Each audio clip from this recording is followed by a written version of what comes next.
Hi friends, thanks for joining us in this message from the Dubai House of Prayer.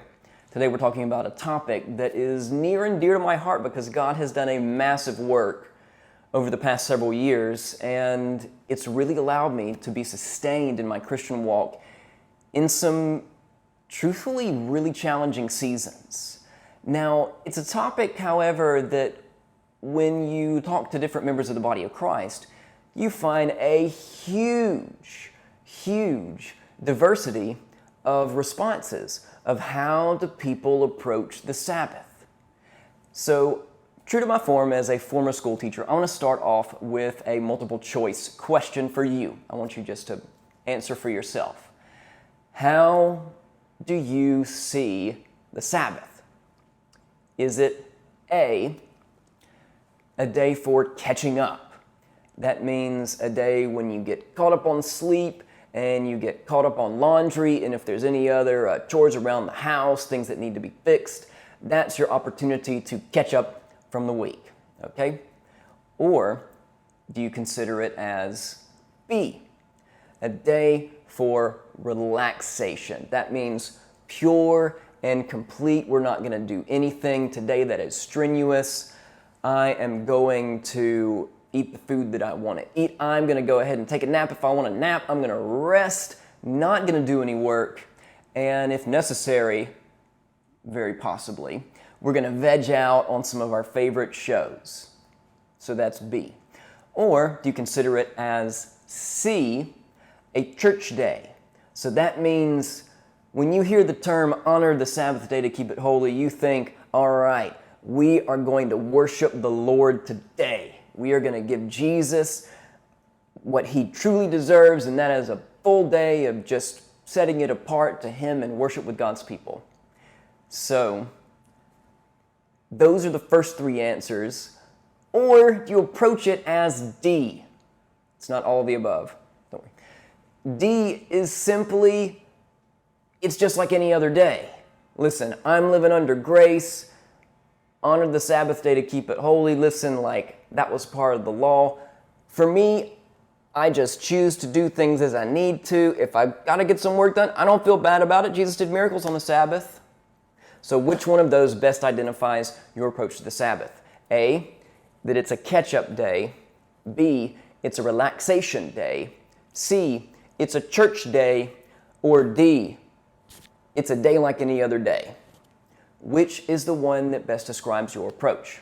Let me first say, before you actually peg an answer or try to figure out, okay, what's he looking for? What's the right answer? There's no right answer to this one. And actually, I believe a biblical understanding of the Sabbath incorporates many of those different aspects into one.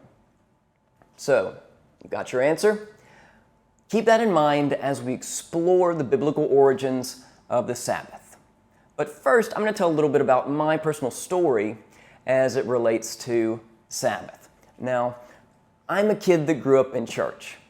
It's my joke I tell everywhere I go. If you've already heard it, you're going to get to hear it again. I've been going to church ever since I was -9 months old. I'm serious.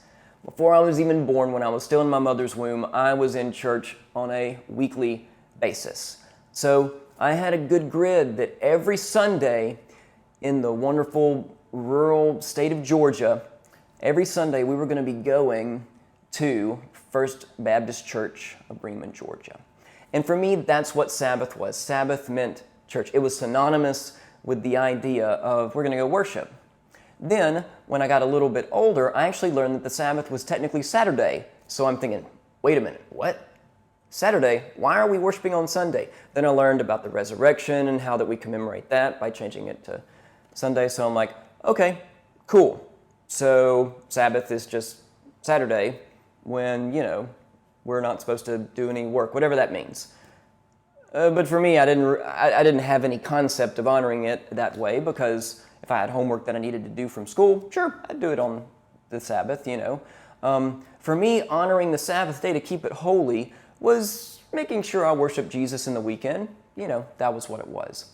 Then, a little bit later, in my 20s, as I was working, and then as my job involved a more fuller expression of serving my God in my calling that I believe that He had put on my life, it really became more of the day that I wasn't doing service and ministry. So Sabbath kind of changes, and it's like, okay, this is the day that I'm not, doing the different activities of meeting with people and contacting people and all the different aspects that come in serving God's people, in growing His kingdom. And through that, I basically pushed tasks from the other part of the week, and I would shove it onto that day that I could do it. So essentially in my 20s, for the first half of my 20s, Sabbath was basically the day. Just imagine like there's a big pile of laundry on your bed, but you need to sleep, so you kind of take that pile of laundry and you pile it somewhere else. Well, for me, Sabbath was the laundry pile day, literally and figuratively. I would use it to get caught up on, maybe vacuuming around the house. I would do a load of clothes. I would perhaps do some cooking and things like that. And for me, it was just kind of like okay, so it's a day to sort of take a breather when you can get caught up on everything from the rest of the week. And, it hit a pretty nice rhythm with that until I learned that that's not maybe what God had called it to be. Nor is it the church day, and nor is it completely a day when you just avoid all forms of planning or anything that is strenuous. The big, I'll say, revolution in my view of Sabbath came actually through a book that my counselor, I got some counseling in my 20s, and I would highly recommend anyone to do it from a good Christian counselor. He recommended to me a book called The Emotionally Healthy Leader by Peter Scazzaro, who is a longtime pastor and has a wealth of wisdom as well as stories of when he didn't do it well and then when he did it well. He's got a lot of different aspects of maintaining an emotionally healthy Christian life, especially as it relates to ministry in the book. I would highly recommend it. But he specifically devotes one chapter to Sabbath, and this changed my entire understanding of Sabbath. When I listened to this book, guys, it did a 180 in my own heart in terms of my approach to the Lord's Day. And the things that I learned there, I'm going to articulate to you during this next short time that we take to examine the Scriptures and see what it has to tell about the Lord's Day. All right, we ready? Let's go ahead and dive right in. When we look at the concept of Sabbath, probably the verse that comes out first in our minds is from the Ten Commandments, although that's not the first mention of Sabbath in the Bible. Now, I think that we should be incredibly diligent in honoring the Sabbath day to keep it holy, but that doesn't equate to legalism or the approach that many people will put on it. Maybe your job, has you working on Sundays or have for a season of your life done that, and you felt a great deal of condemnation from God's people telling you about that. Honestly, I think any shame from a literal interpretation of that as it relates to this is how we're righteous before God is misplaced, because as we know, we're under grace, we're not under the law. But that also doesn't mean that we just throw God's commands to the wayside and don't pay attention to what they are intending to convey, just because Jesus has fulfilled the law for us. As a matter of fact, our idea of the Sabbath should transcend the law, because the Sabbath itself, as you probably understand, predates the Mosaic law. What am I talking about? You look at Genesis chapter 2, verses 2 and 3. So let me read this section real quick. By the seventh day, God had finished the work that he had been doing. So on the seventh day, he rested from all his work. And God blessed the seventh day and made it holy. Let that sit for a minute. Because on it he rested from all the work of creating that he had done. So we see, first off, Sabbath is a holy institution of the Lord. That should immediately put flashing lights on it for us to understand that there is something powerful at work here.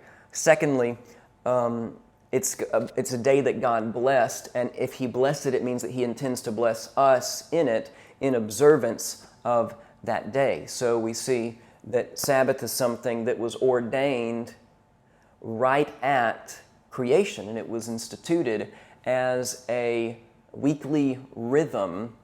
And as you study the Bible more in the Old Testament, it went into years and even decades as they would approach Sabbath in terms of canceling debts, setting free indentured servants and slaves, as well as land ownership, reverting to its original owners. Now, those are some topics that I would invite you to study. I'm not going to cover them for time's sake right now. What I want to point out is that Sabbath is a big deal to God's eyes. He spends 6 days creating the entirety of the heavens and the earth in all their vast array. And then, for some reason, even though He has infinite power, infinite energy, infinite knowledge, and infinite time, He says, I'm going to take a day just to rest. I think that should really mess with us as we consider the uncreated God looking and saying, you know what, I'm just going to do nothing on this day. I'm going to rest. Actually, not necessarily doing nothing. I'm going to rest, which is, it's doing something, and mindful resting is something that we'll talk about as this discussion continues. So we see that God institutes this principle of every seventh day you devote to Him. But what does that actually mean? I think we get some more insight. Sabbath is not a day when you withhold from all forms of anything that is exerting, because we see Jesus' approach to the Sabbath was not necessarily the same as the religious leaders around Him. We also learn something else really important from Jesus' approach to the Sabbath, and that is that wherever Jesus is working, or wherever Jesus is spreading this kingdom of God on the Sabbath, we see that the enemy is going to try to steal the Sabbath away from God's people. It's an intention of God to bless us on the Sabbath, but we see that the enemy is going to try hard to steal away our understanding of the blessing and the richness that we can encounter through observing the Sabbath day. So we see in Mark chapter 2, verses 23 through 27, He discusses the Sabbath with some of the religious leaders. His disciples are picking some heads of grain in the fields. Then Pharisees jump on them. That's not lawful to do on the Sabbath. Now, of course, at least give them credit that they're having some mindfulness of the Sabbath. Many of us just utterly, completely forget the Sabbath, that it even exists. We're going to go plow through working because the spirit of the age has taught us that we are going to suffer lack if we don't work every single day of the week. I love what Truett Cathy, the inventor of the Chick-fil-A restaurant chain in the United States, said. He said, if you can't make a living on it, doing it only 6 days a week, then you probably need to find another profession. He was talking about his restaurant chain, which still observes Sabbath. And I think it really serves as a testimony to all of us to look at, okay, what's God saying about this day? Jesus claps back pretty forcefully and cites the example of David eating the showbread from the specific spot that only the priest was supposed to be able to eat. But then He gives some of it to His companions during the days of Abiathar, the high priest. And then Jesus says this statement that I think should inform our perspective on it. This is red letters right there, Mark chapter 2, verse 26. He says, verse 27, sorry. He says, the Sabbath was made for man, not man for the Sabbath. So, the Son of Man is Lord even of the Sabbath. So 2 things. First off, we were not made for the Sabbath. It's that God made it for us.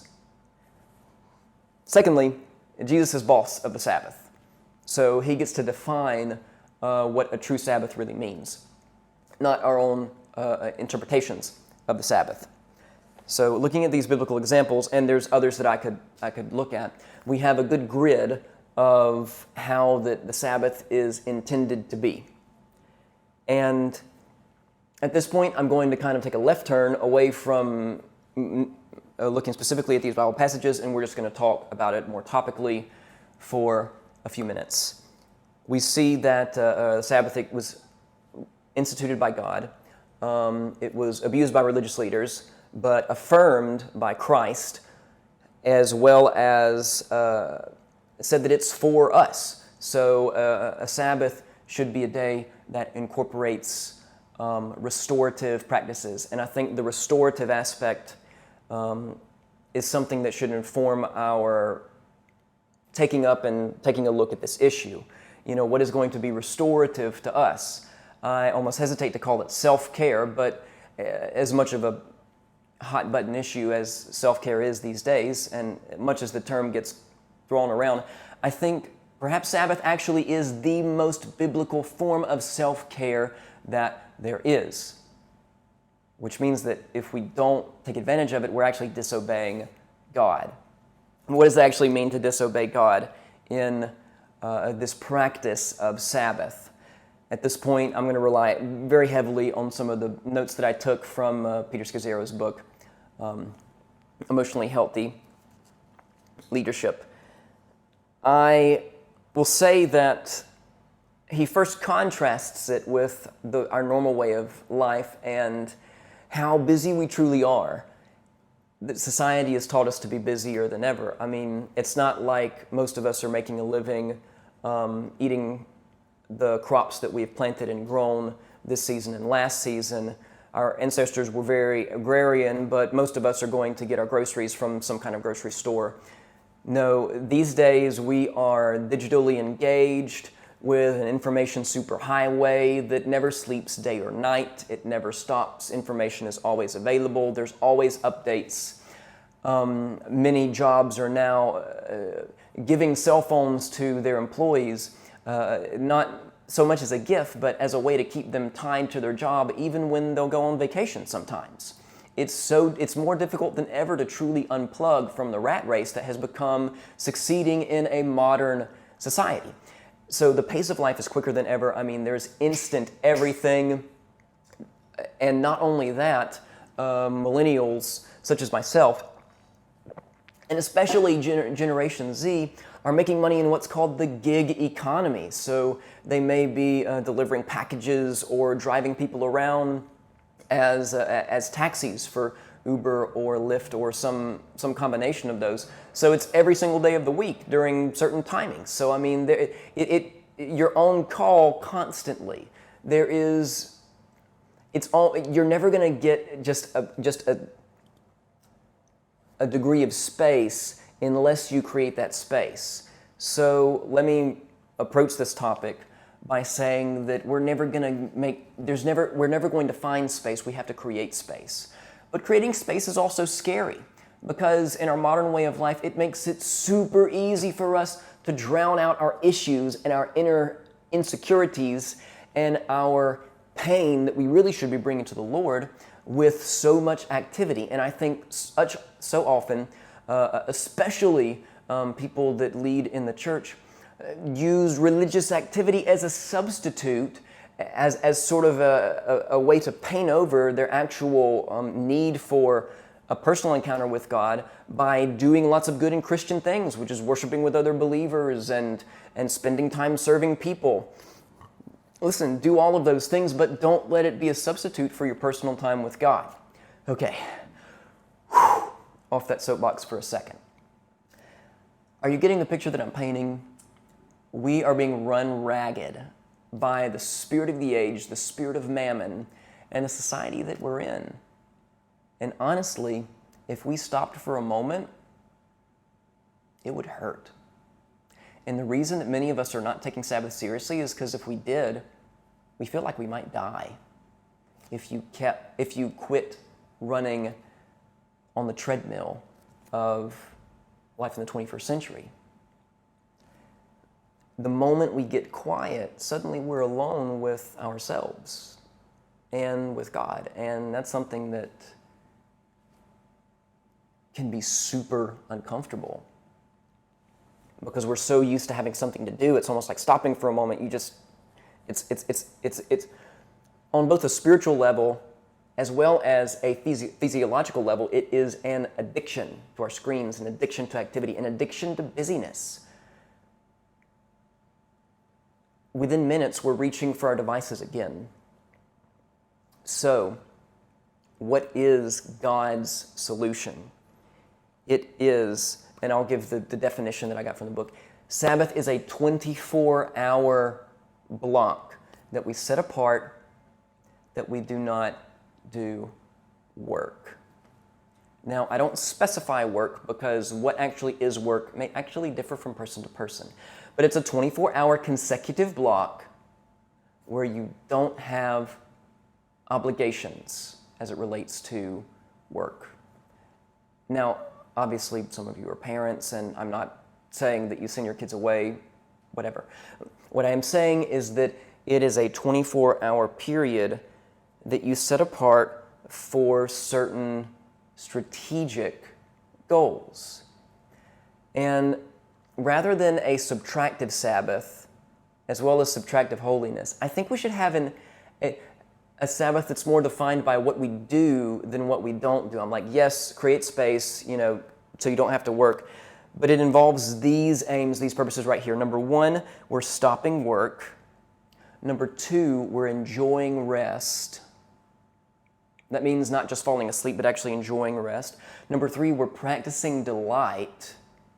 And then four, we're contemplating God. So I'm gonna unpack those. Number one, stopping work really means that we put a halt on the different activities that we use to make a living. So for me personally, business-related emails, communiques, WhatsApp messages and text messages. For those, I just put them on pause for my Sabbath for 24 hours. And sometimes you have to do a little bit of planning. You work on the front end to create some space. But then you set aside that time to enjoy rest, which doesn't mean just falling on my face in exhaustion. It means approaching rest and with an expectation to receive from the Lord and doing it in a mindful way. So three, practicing delight. So that's actually setting in place spiritual disciplines, which may take some work, but it's a different kind of work, to institute gratefulness in your life, to create new habits of meditation before the Lord. Which leads me on to the fourth point, which is contemplating God. So a Sabbath without prayer is simply an off day. Or if I can even go so far as to say, a bastardized Sabbath. Because if we're doing it in such a way that doesn't connect us with the heart of God that created the Sabbath, then it's actually going to have counteractive spiritual effects. And we're going to either fall on one hand into sloth, or on the other hand, into diving so deep into ourselves it'll become narcissistic. So avoiding those two pitfalls requires that we take some time mindfully to contemplate God. And Peter Scazzero in his book draws a lot of inspiration from the contemplative Christian tradition of monks and priests who for millennia have practiced Sabbath and had a long time to think about what does it really mean to stop work, enjoy rest, practice delight, and contemplate God. I would say that he puts it really well when he invites us to feast on the beauty and grandeur of the gifts of God in art, nature, people, sports, and stories. So that means planning restorative Sabbath activities. This can be a date evening with your spouse where you eat something different. For me, I actually enjoy cooking, so stopping work doesn't mean stopping cooking. For me, it's something when I try a new recipe, it's life-giving, I take pleasure in it. So it may be save some time aside with your spouse or just with your favorite podcast and trying out a new recipe or cooking something, enjoying the gifts of God in terms of the different scents of the spices and, the way that you can try a new recipe with the smells of cumin, cardamom, and clove, and the ways that the scents of cinnamon will mingle in the air with the roasted tomatoes and the onions and the smell of meat. It's just, it's a sensory experience. And I believe indulging yourself in sensory experiences is another way to create a restful Sabbath. Also, taking a walk outside, probably the number one best contemplative tool because it gives you some exercise, which is restorative to your body. And then secondly, it allows you to admire the beauty of nature around you. It's also a great way to unplug for a few minutes. So it might be either if you're me, I love to hike. If you love to spoil a good walk, you can go golf. If you like some actual exercise, you can play tennis.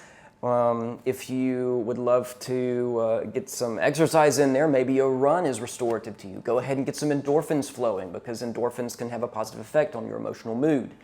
See, it's an integrated both spiritual and physical experience, and Sabbath is practicing the divine in time. So focus on what are the activities that help you connect with the heart of God. And these activities allow us to embrace a restorative and, I believe, biblical approach to Sabbath. It might be going to a museum and looking at different pieces of artwork. It might be downloading a new audiobook and sitting outside and listening to an absorbing story that draws your heart deeper into the beauty of this life that God has invited us into, which feeds back into our gratefulness. It might be having coffee with an intimate friend or a dear colleague, or someone that will help stimulate your mind in discussion about things, challenging you to have a new viewpoint, or perhaps someone that you can pray with for some time and know that you're going to be able to connect with the Lord. I bring it all the way back to connecting with God because, yes, Sabbath can involve a worshiping dynamic. And although for me personally, my Sabbath day is not the day that I go to church, because ministering on that day does involve a good bit of work. So I give the Lord my strength on that day to really get things done and to serve people. But it can involve corporate worship if you choose to be your Sabbath.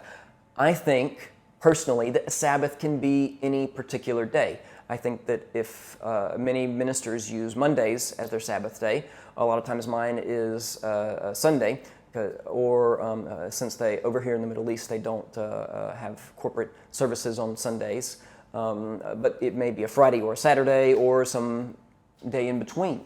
The key is, where can you create a 24-hour block that you set aside for the Lord?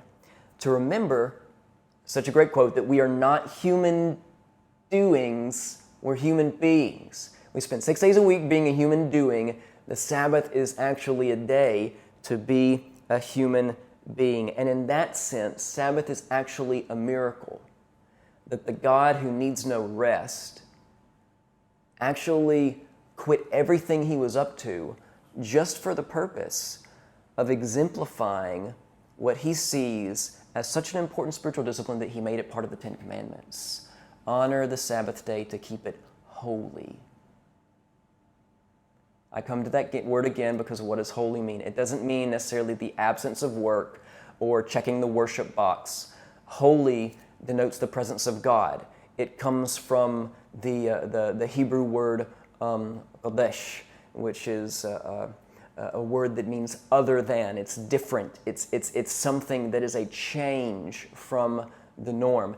In the same way that God is so much different than anything we see or can imagine, Sabbath is different than any other day of the week. So honor the Sabbath day to keep it other, to keep it separated, to keep it solely for what restores your relationship with the Lord mentally, physically, spiritually.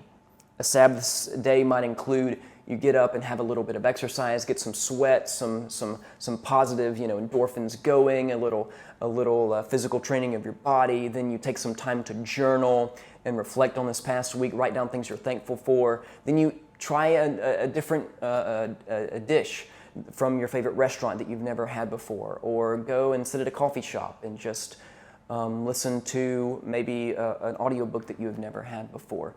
Meet with someone that helps give you energy and allows you to grow in your relationship with God.